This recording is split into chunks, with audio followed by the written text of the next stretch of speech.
Warning. The HD rants contain scenes of graphic ranting, vein-popping rage, and coarse language. Viewer discretion is advised. Now let me just go back for a second to this whole more extras on Blu-ray equals forced conversion conspiracy thing.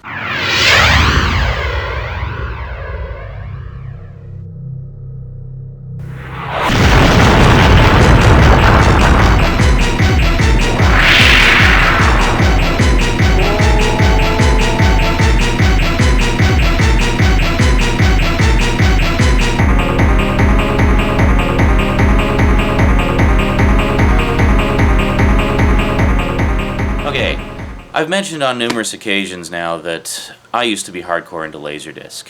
In fact, I still own a lot of my old Laserdiscs. I also mentioned right at the beginning of part 1, the more things change, the more they stay the same. And I also talked about how when DVD came out, I and a lot of other Laserdisc owners really didn't see the quality or convenience as that significant of an upgrade. Now, if you were coming off VHS and switching to DVD from VHS, obviously there was a significant difference. But for Laserdisc owners, it was a very different story. A very familiar story. Specifically with regards to extras. Now, Laserdisc owners for years had been enjoying beautiful special editions like this. And like this. And like this.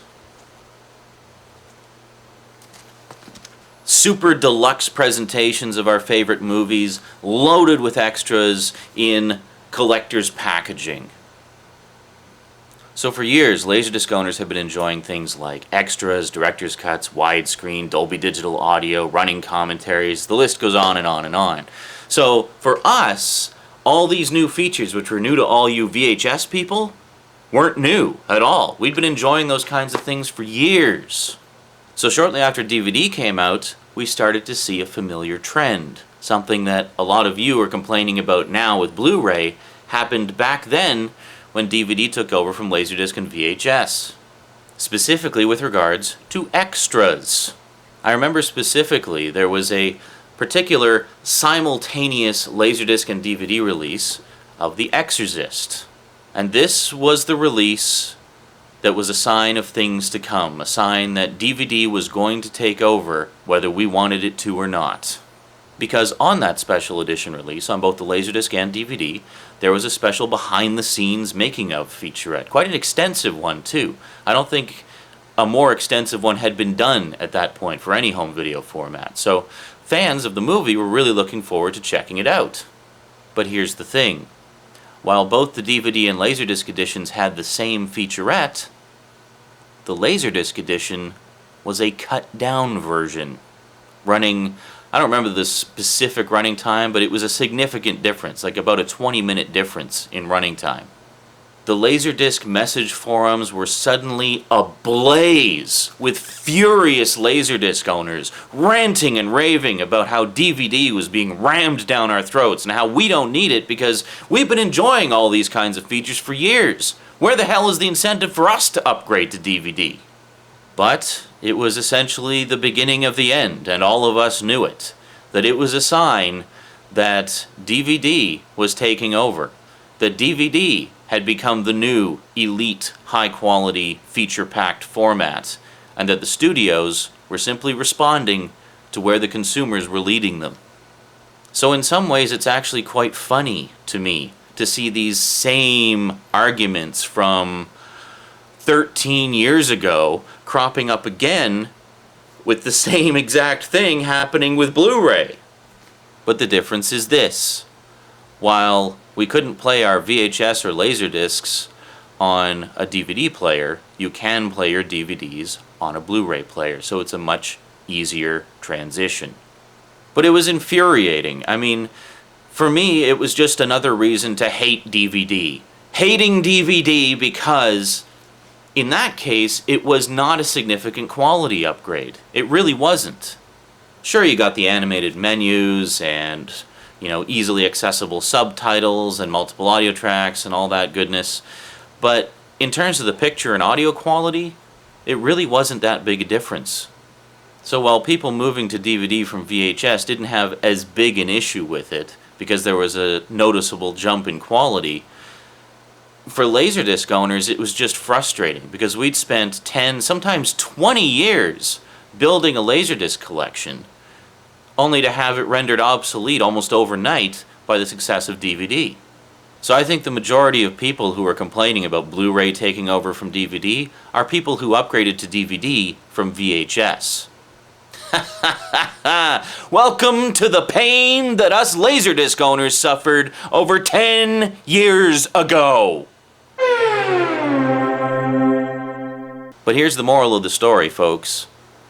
Even though all of us Laserdisc owners were all up in arms at the beginning, in the end, what happened? We bought DVD players. And DVDs. In fact, a lot of us ex-Laserdisc owners now have DVD collections that are far more vast in size than our Laserdisc collections ever were. Why? Because it's more affordable. DVD is significantly cheaper than Laserdisc ever was, even in its last days. So you complain about Blu-ray being a forced conversion from DVD now? DVD isn't so innocent. DVD was a forced conversion for everybody, no matter what format they were into at the time. DVD killed not one, but two formats, VHS and Laserdisc. Blu-ray is simply a natural progression of the digital video disc format. It is a logical and inevitable step forward. Now this next point is fairly complex, but I'm going to keep it real simple for you. Standard definition, as we know it, dates back to the 50s. That's right, folks. Standard def is technology that's almost pushing 60 years old. Name me one other piece of electronics in your home that uses 60-year-old technology. It is so long overdue for an overhaul, upgrade, and obsolescence. Like I said back at the beginning, they've been developing high def since the 70s, since standard def was only about 20 or so years old. This is nothing new. They've been trying to replace standard def for ages because they knew, even back in the 70s, that it wouldn't hold up, that it was antiquated technology that needed to be replaced. The whole goal has been, to unify the world standards into one world standard that everybody could use, and to do away with the old, outdated standard definition. To bring near film quality into our homes for everything. It's not just about higher resolution. It's not just about better picture quality and sound quality. It's about how much information you can cram onto the screen. We're in the information age. And with a standard definition video signal, you lose a hell of a lot of quality when you start putting up text and things like that. Think about news, for example. News. How much more information can they cram on the screen on a high-definition display? Scrolling text, overlays, stock quotes, you name it, that just would not be possible in standard definition without having your anchor person in a little postage stamp sized window because they needed to have the text so damn big so it's readable. There's more to high def than just prettier looking movies. You got to look at the bigger picture. So next time, we'll get into a little more detail about this whole forced conversion perspective, because I have quite a few more things to say about it. So we'll deal with that next time. So until then, thanks for watching, and sayonara.